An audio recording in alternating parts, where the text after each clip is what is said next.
The Admiral told the janitor to fly the A-10 as a joke, then watched the impossible happen. The hangar lights flickered against the cold metal, but no one noticed the woman sweeping quietly beneath the wings of a sleeping warbird. Not until the Admiral placed a key in her hand, and the world forgot how to breathe. Some stories don't begin with courage. They begin with disrespect. The morning at Falcon Ridge Air Base always started with noise. Boots striking concrete, engines roaring awake, clipped voices trading orders. But that day, the noise didn't reach Mara Ellison, the janitor who walked with her head slightly bowed and her steps calculated, like someone always listening for danger. Her uniform was plain.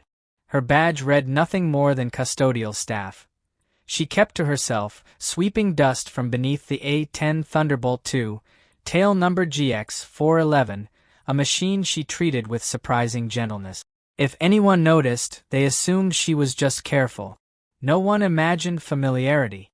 The maintenance crew joked around her, walked past her, sometimes through her like she didn't exist. But Mara never reacted. She swept slowly, quietly, her eyes flicking toward the exit every few minutes, a reflex no one understood. The only sound she made was the soft scrape of the broom on concrete. Her movements were efficient, almost surgical. She navigated around the aircraft like someone who'd memorized its every contour long before she arrived at the base. But to everyone else, she was a ghost with a mop.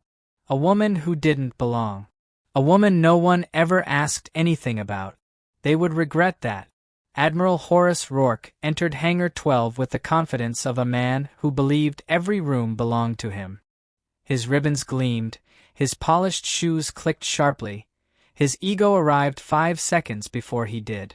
Behind him trailed officers trying to match his stride without daring to breathe too loudly. Captain Elin Hayes, the base's operations chief, walked beside him. Calm, composed, trying not to roll her eyes every time Rourke lectured about obsolete machinery, while standing directly under the aircraft that had saved more ground troops than any drone ever would. The A-10 sat gleaming under the skylights, its metal skin catching thin beams of sunlight like a sleeping giant. Rourke barely glanced at it. Instead, his gaze fell on Mara sweeping beneath the wing. He frowned. Why is the help wandering under military assets? Sir, she's assigned to this hangar, Captain Hayes replied evenly. She's been here almost 2 years. Rourke stared harder, as if trying to place her face among the thousands he'd ignored in his career. She moves like a soldier, he said with casual amusement. Funny. Around them, the maintenance crew snickered quietly. Mara didn't flinch. Rourke stepped closer, hands clasped behind his back, posture theatrical. You, he said, pointing at Mara with the casual cruelty of someone who'd never heard the word humility. Do you enjoy cleaning airplanes you'll never be allowed to touch? She froze. Not fear, calculation. Her eyes lifted just a fraction. Sir, I'm just doing my job. Her voice was soft, steady. That steadiness irritated him. Well, he said, pulling something from his pocket, how about I give you a different job today? The object dangled between them, a small, worn ignition key. The crew laughed under their breath. Captain Hayes stiffened. Sir, that's not apro. He raised a hand to silence her. Go on, he said to Mara. Fly it. Or at least start it. Let's give the boys a laugh. Someone snorted. Another whispered, this will be good. Mara stared at the key, not with confusion, not with fear, but with a heaviness that didn't belong in that moment. A heaviness born in another life entirely. She removed her gloves slowly, revealing hands marked with calluses that didn't come from a mop. Hands that had once gripped something far colder than a broom. She took the key. Not timidly, not nervously, but with a quiet certainty that made the laughter stutter. Mara walked toward the A-10, her steps controlled, her breathing even. The crew exchanged looks, confused, uneasy. Something felt wrong. Captain Hayes watched her carefully. There was something familiar about those movements. Too familiar. Mara climbed the ladder to the cockpit with a fluidity that made one of the tech sergeants mutter, "No way." But no one stopped her. They thought the joke was still funny. Until she sat down. The moment she settled into the pilot's seat, the air shifted. Her spine aligned automatically. Her fingers hovered over switches like they belonged there. Her eyes softened, like someone hearing a song they hadn't heard in years. Then she began. Her hand moved in a sequence too fast, too precise, too classified for anyone without deep clearance. Switch by switch, the Warthog came alive under her touch. The laughter died. One mechanic dropped his wrench. Captain Hayes whispered, "Impossible." The engines roared awake, not stumbling, not coughing, singing, a perfect start. One only elite A-10 pilots had ever been trained to execute. A hush swept across the hangar as the gauges stabilized flawlessly. Not one red light. Not one fluctuation. Just a machine waking up to the hands it remembered. The cockpit glass reflected Mara's face. Calm, focused, heartbreakingly familiar. She completed the sequence, then initiated shutdown as smoothly as she had started it. The engines wound down, leaving a silence so thick it felt like gravity. Mara stepped out of the cockpit, descended the ladder, picked up her gloves, and faced Admiral Rourke. "Thank you for the opportunity, sir," she said quietly. A sentence sharp enough to cut. Rourke didn't speak. Couldn't. His face drained of color. Captain Hayes stared at Mara like she'd just seen a ghost. Because in a way she had. A faint crease in Mara's sleeve revealed a glimpse of something dark ink, half hidden, half faded. A tattoo. Hayes's breath caught. A unit marking. One that had been wiped from every public record 3 years earlier. A unit that had been lost. A unit with only one missing pilot. And that pilot's call sign had been whispered in every forward base like a legend. Flyer. Captain Hayes followed Mara with her eyes as the janitor resumed sweeping, as if nothing extraordinary had just cracked open the hangar like lightning. But Hayes couldn't shake the image in her mind, those hands, that posture, that impossible tattoo. Across the room, Lieutenant Commander Paul Hensley entered, carrying maintenance logs. The moment he saw Mara, he stopped mid-step. The papers slid from his arms and scattered across the concrete like falling leaves. His expression wasn't surprise. It was recognition. Violent, gut-punch recognition. He approached Hayes quietly. "Elin, that's her." Hayes didn't look away from Mara. "That's who." Hensley swallowed, his voice trembling for the first time in all the years she'd known him. "Flyer. The pilot from Operation Red Lantern. The one who went down over the Gulf. The one we never found." Hayes stared at him, unable to breathe. "Paul, that operation was classified. Only 6 people knew that protocol." 7, he whispered, eyes fixed on Mara. "Her." The realization hit Hayes like a physical impact. The broom. The silence. The posture facing every exit. The invisibility she wrapped around herself like armor. This wasn't a janitor hiding from life. This was a soldier hiding from memory. At 1,400 hours sharp, Hayes and Hensley met in her office, both doors sealed, blinds drawn.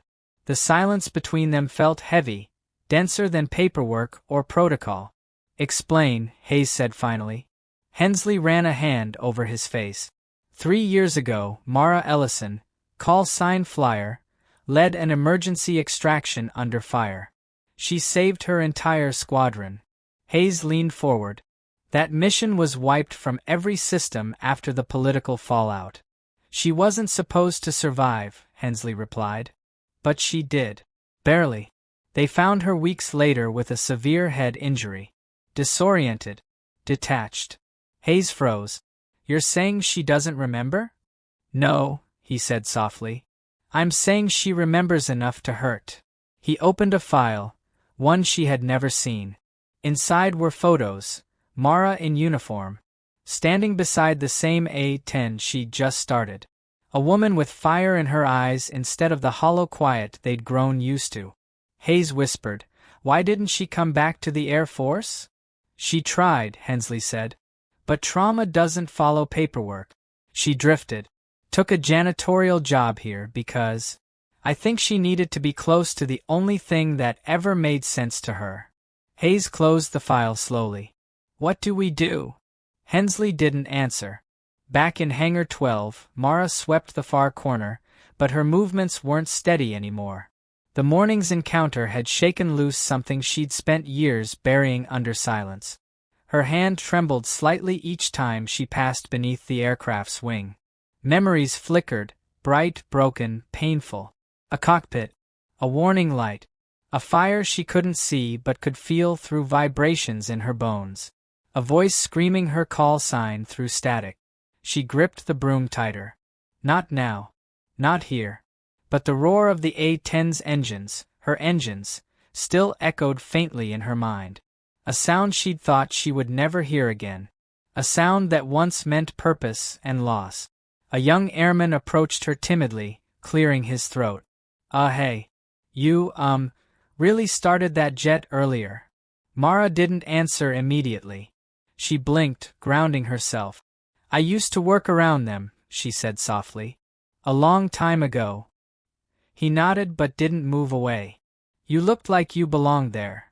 She froze at the words, belonged. It hit harder than she expected. "I don't anymore," she whispered, turning away. But deep inside something disagreed. Something that had just awakened for the first time in years. By late afternoon, the story had already spread across the base like wildfire. People who'd passed Mara daily without a glance now stared at her like she was a myth come alive. Some shyly curious, some uneasy, some guilty. Mara hated every second of it. She wasn't built for attention anymore. So she escaped to the back of the hangar, sitting behind a stack of crates where no one ever went. She folded her elbows onto her knees and stared at the concrete floor, breathing slowly, as if calming a storm inside her chest. Footsteps approached. Soft, careful ones. Captain Hayes stepped into view and crouched beside her, not too close, not too far, just enough to show respect. "You knew the startup sequence," Hayes said gently. "Not the basic one. The classified one." Mara swallowed. "I don't remember learning it." Hayes nodded. "But your hands do." Silence stretched between them. Mara's eyes softened with something like grief. "I wasn't supposed to live," she whispered. "People died that night. My wingman," her breath broke. "I failed him." Hayes shook her head. "No. You saved your team. The only person you failed is yourself, by believing you're broken." Tears welled in Mara's eyes, but she blinked them away, too disciplined to let them fall. Before Hayes could say more, Admiral Rourke appeared at the end of the aisle, his face flushed with something between humiliation and suspicion. "Captain," he barked, "why is a civilian with classified skills sweeping my hangar floor?" Hayes stood quickly. "Sir, she poses no threat. She's—" "I know exactly who she is," Rourke snapped, cutting her off. "A liability." Mara stiffened but remained seated. Her breathing changed, shallow, controlled. "She executed a sequence only top-tier pilots know," Rourke continued. "How long have you been hiding her?" Hayes stepped between him and Mara. "No one hid anything, sir. She's injured. Recovering. And she hasn't broken a single regulation." Rourke leaned in, voice dripping disdain. "She embarrassed a decorated admiral in front of international officers. That's reason enough for removal." Something in Mara's posture shifted, subtle but undeniable. Not fear. Resolve. The kind that once steadied her in the cockpit of an A-10 flying through fire. "If you want me gone," she said quietly, "I'll leave. I've done that before." Rourke opened his mouth to retort, but the intercom crackled suddenly overhead, and the base commander's voice spoke a sentence that froze all three of them in place. ***, all available personnel report to Command Briefing Room 1 immediately. ***, this is not a drill." The announcement sliced through the hangar like a blade. Lights flickered. Boots thundered across concrete. Even the air seemed to shift direction. Hayes exchanged a sharp look with Hensley, who had just arrived, breathless. "That tone," Hayes muttered. "It's an alert." Rourke straightened his uniform, trying to reclaim authority. "We're done here. The civilian is to be escorted." But Hensley interrupted him. "Sir, with respect, you need to hear this first." Hayes turned to Mara, who was already standing, gripping the broom handle like it was the only thing keeping her grounded. "Come with us," Hayes said softly. "Just hear what's happening." Mara hesitated. Crowded rooms and official briefings were things she avoided with everything in her. But something inside her stirred, an old instinct rising like muscle memory. She nodded. The three of them moved through the corridor toward the briefing theater. Officers rushed past them, tension sharp in the air. When they entered, the room was buzzing with urgency. Satellite images glowed across the central screen. Hensley's face drained of color. Hayes whispered, "No, not again." And Mara felt something inside her break open. Because she recognized the region instantly. The same place where her old life had ended. General Thompson stood at the front, voice steady but grim. "Two of our pilots were forced to eject during a rescue operation over the Tarsis Ridge. The terrain is hostile. Communications are jammed. Weather conditions worsening." Images flashed. Mountains, storm clouds, enemy markers. "The aircraft that can handle this environment is limited," Thompson continued. "Drone support has already failed."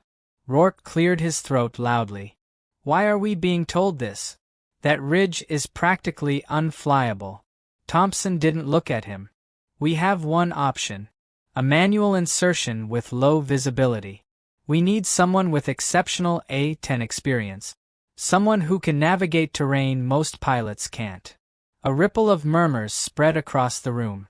Hayes felt Mara shift beside her. Barely, but enough. Her breathing slowed. Her gaze locked onto the screen like a magnet finding north. Thompson's eyes swept the room. "Both pilots will die within hours without extraction. We only need one volunteer. One pilot who knows how to fly the Warthog through hell." Silence. Heavy. Suffocating. Rourke scoffed. "No one here has the training for that run. That sequence hasn't been used since." He stopped. Because Mara stepped forward. Her voice was quiet, but unmistakably steady. "I do." Every head in the room snapped toward her. Mara stood in her plain janitor uniform, shoulders squared, eyes steady. Not the ghost they'd known, but the soldier she'd once been. Rourke's face twisted. "Absolutely not. You're a civilian with partial memory loss." "I know that terrain," Mara said. "I've flown it. I survived it." Thompson blinked, recognizing what Rourke refused to accept. "You're the pilot from Operation Red Lantern." Mara didn't answer. She didn't need to. The room understood. Hayes stepped closer to her. "You don't owe anyone this." Mara swallowed. "Those pilots. I know what it feels like to wait for help that might never come." A fracture of emotion slipped through her voice, just a crack, but enough to reveal the wound she carried. "I'm done running from who I was," she whispered. "Or who I still am." Hensley placed a hand on her shoulder, gentle but firm. "You're not the same pilot you were." "I know," she said softly. "I'm better. Because now I know what it's like to be powerless. And I won't let them die feeling that way." Thompson exhaled slowly. "Prep the A-10." And just like that, the ghost stepped back into the light. The sun dipped low as Mara walked toward GX-411. The same aircraft she had swept under, hidden beside, lived silently beside for nearly 2 years. Now, it waited for her like an old friend. The maintenance crew watched in reverent silence. No snickers. No whispers. Only awe. Mara placed her palm on the cold metal of the fuselage. A tremor went through her, not of fear, but of memory stitching itself back together. Her wingman's laugh. The weight of the controls. The last words she ever heard through the static. "Flyer, don't you dare quit on me." She closed her eyes. "I didn't," she whispered. "I'm here." Hayes approached quietly, holding a spare flight suit. "It's not regulation, but it'll work." Mara nodded gratefully. As she suited up, each piece felt symbolic, like armor she'd laid down and finally earned back. When she climbed the ladder, the crew moved automatically, securing straps, checking gauges, treating her not as a janitor, but as the pilot she truly was. Inside the cockpit, she inhaled deeply. Everything was familiar. Everything was right. Her fingers hovered over the controls, and for the first time in years, nothing inside her trembled. The engines roared to life, shaking the hangar with raw power. But this time, it wasn't a shock. It was a homecoming. Mara's voice crackled through the radio. "This is Flyer. Systems green." Hayes smiled, a small, emotional smile. "Bring them home," she whispered. Mara taxied down the runway, the storm clouds gathering like a reminder of everything she'd once feared. But fear didn't own her anymore. She accelerated, fast, steady, unstoppable. As the wheels left the ground, the base fell away beneath her, growing smaller until it became nothing but a memory she carried gently instead of painfully. Up in the clouds, turbulence struck hard. But Mara didn't flinch. She leaned into it, became part of it. A voice crackled through the emergency channel, weak, desperate. "Is anyone out there?" Mara swallowed, her heart tightening. "I'm here," she said. "Hold on. I'm coming." And somewhere across the ridge, two pilots who thought they were alone suddenly felt hope again. Mara angled the aircraft downward, slicing through the storm with the precision of someone who had once been lost, and had chosen to live again. Some heroes wear medals, some wear scars, and some sweep floors until life calls them back to the sky. If Mara's story touched something in you, your past, your pain, your courage, remember, you're never as broken as you think. Like, subscribe, and press the bell icon for more untold stories.